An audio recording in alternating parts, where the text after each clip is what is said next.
Mike Brennan, and Matt will be joining us later in the show. He's running a little behind with some personal business, but we have returning again Kathleen Norton-Schock from the Michigan Council of Women in Technology, and she's going to be updating us on all sorts of stuff going on with that group, and hopefully a little look ahead into what's happening in 2024. Take it away, Kathleen. Thanks, Mike. I again, thank you so much for your constant and consistent and faithful support of MCWT now at the end of our 21st year. The last time I was with you was the week before our Luminescence Gala, which is one of our major fundraisers, if not the major fundraiser of the year. So I wanted to update you on how that went. It took place on November 11th, 700 people in attendance, 53 sponsoring companies. The host sponsor was Ford Motor Company. And the keynote address, we had many people on stage, but the keynote address was given by Mike Ammond, who is Ford's Chief Enterprise Technology Officer and the father of 5 girls. Wow. So he had a real personal message for those 700 people in the audience, that had to do with the need for, and his girls are ranging in ages, right?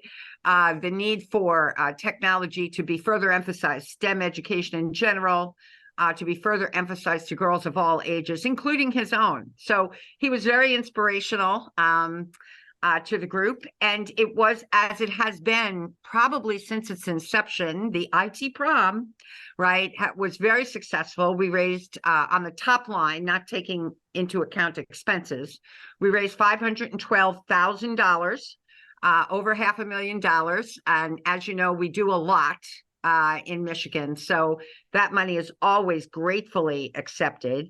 Ford, as I said, was the signature sponsor. We had 53 sponsoring companies. And I'll just name a couple real quickly. Dell Technologies and Intel were our gala's host sponsors, and Stellantis and Tech Mahindra was what we call, this is a new category of sponsorship. Chris Oszewski, who is now heading sponsorships only, because as you know, Dr. Orletta Caldwell is now our executive director. But Chris is always getting very creative with her team, and they have something now called the empowerment sponsorships. And that was Stellantis and Tech Mahindra. And then the other 49 or so sponsors included some really big names like Ally, Cabinet Works, Comerica Bank, Epitech, Deloitte, Fast Tech, and then smaller companies like AMI Strategies, who again, like yourself, Jane Sadlowski, who was the founder of that software company and has been an MCW. I met her through MCWT 21 years ago, but has been a huge sponsor of MCWT and won our Women in Technology Award this year, which was so well deserved, and got an Orby this year as well. As you probably know, Orbies were given out for technology leaders in the state of Michigan. So Jane's company, AMI Strategies, was also one of those 49 people, but there were so many. I mean, Salesforce, Google, you name it. And then there were smaller companies. There's a company I'd never even heard of called Small A Things, THINGZ, which apparently is a breakthrough startup. So companies of all sizes, Apple was a sponsor, Google was a sponsor, United Wholesale Mortgage, who is really breaking out, as we know, in our region and in their market and insurance, who's also, by the way, Mike, sponsoring a tech convention in March at their headquarters, because my friend David Derbyshire contacted me last week. You may want to check that out. By the way, you do, MITech News. But anyway, we had tremendous sponsorship, tremendous support. It was a fun time. Everybody dressed up as usual. We had some of the girls who are the beneficiaries of a lot of our work on the stage, as well as adults. And it was very, very successful. And speaking of success, I'd like to talk about just a couple of the things. As you know, we have a plethora of programs, right? And anybody wants to find out about all of them, the K through 12 programs, the university programs, the programs for adults, can go to www.mcwt.org. But this year alone, we provided close to $200,000 in technology scholarships for 43 students, more than half of whom previously, before they even applied for those scholarships, have participated in MCWT, whether they were high school or grammar school programs, or were supporters, like mentors at the program. We always do the girls' camps. So that was pretty exciting. We also expanded, speaking of the technology camps that we do for middle school and high school girls, we expanded this year from, at our base level, we were at 8 camps. And as you know, because I talked about it 6 or 7 months ago, we're up to 13 camps now in school districts across the state, including the northern part of Michigan and the western part of Michigan, which is pretty important from our perspective because we always were concentrating on Southeast Michigan for a long time. We also introduced our male allyship program, which is going to get even more robust this year. That's a special program being headed by some of our male allies, if you will, but our male members, to pull in more folks who are not necessarily identifying as women, to support our programs and participate in the programs. As you also probably know, we have a strong collaboration. I always make fun of Steve York because they introduced their scholarship program 10 years after we did, but we have a strong collaboration with SIM, right? And so SIM was in attendance at our galas. We were in attendance at their holiday party. And there's a lot of collaboration there. So some of the guys who were on our male allyship program actually come straight out of SIM, and some don't, right? But I always used to laugh because we started our scholarship program a decade ahead of them, and then they began to do their scholarship program. And it's like in collaboration, we're all rolling together, which is amazing.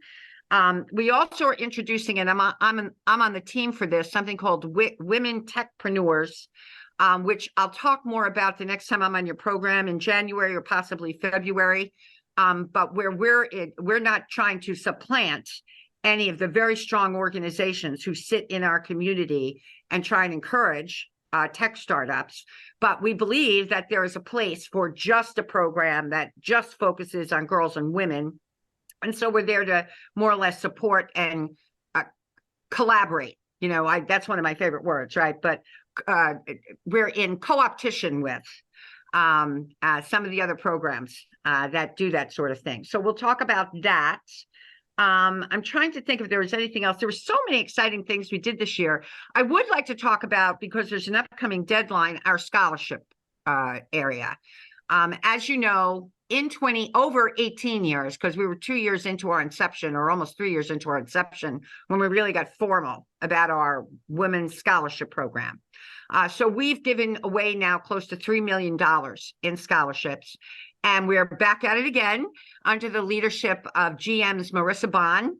Marissa has headed this program for us, and she has a whole team of people working with her for, I'm going to say, 8 or 9 years at a minimum. And she does an amazing job continuing to grow it with our staff. So it's a scholarship program for girls and women who are pursuing associates, bachelor's of science, master's, or PhD programs. The only requirements are that they are going to be enrolled in a Michigan-based institution of higher learning. It could be a community college, could be Michigan State, could be U of M, could be Lawrence Tech. We don't care.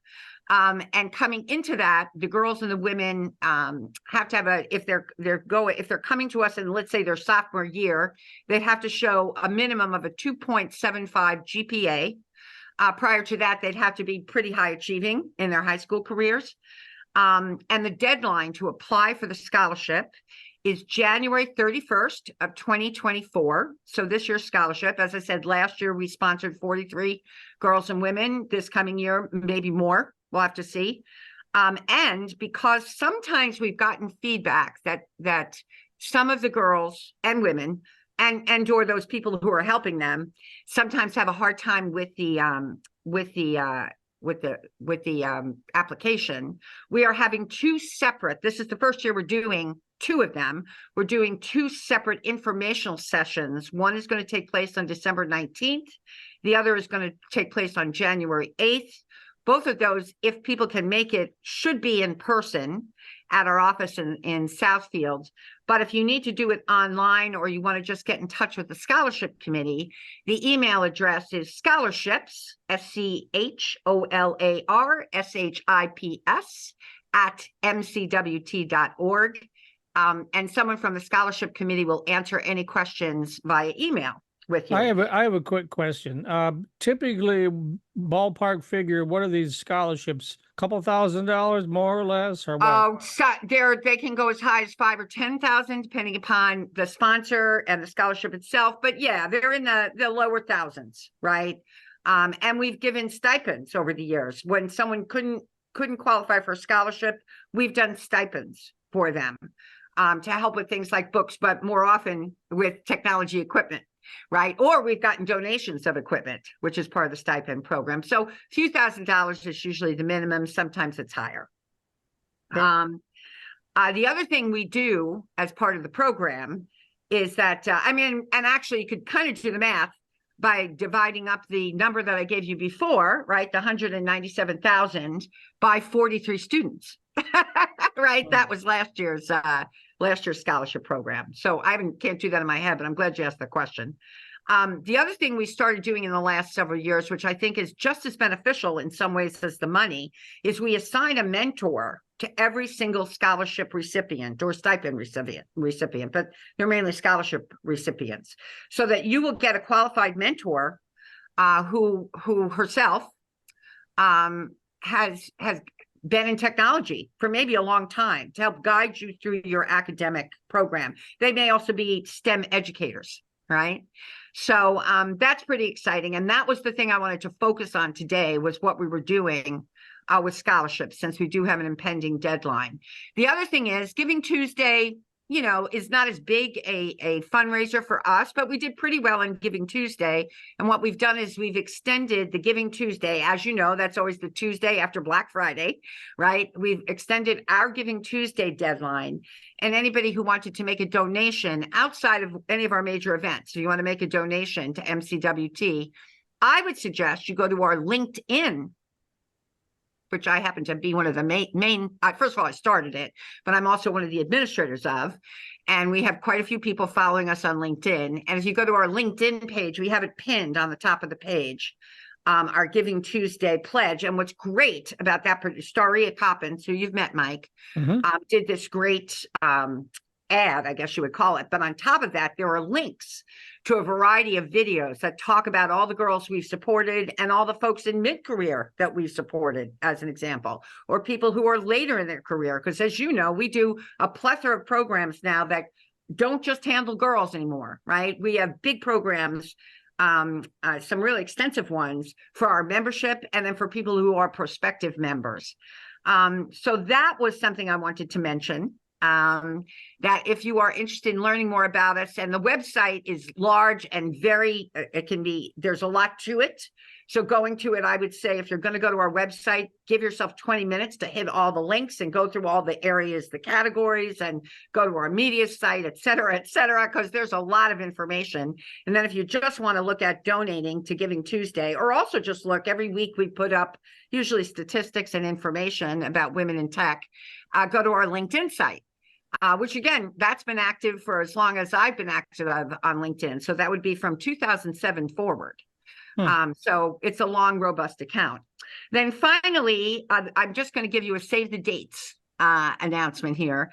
As you know, we do 4 major, both fundraising and informational sessions every year that are above and beyond our monthly Connect Nets and our monthly, we have a whole bunch of other smaller programs that are divided over months. I mean, we probably do, I think last year we did 160 various events, right? But we have 4 major ones.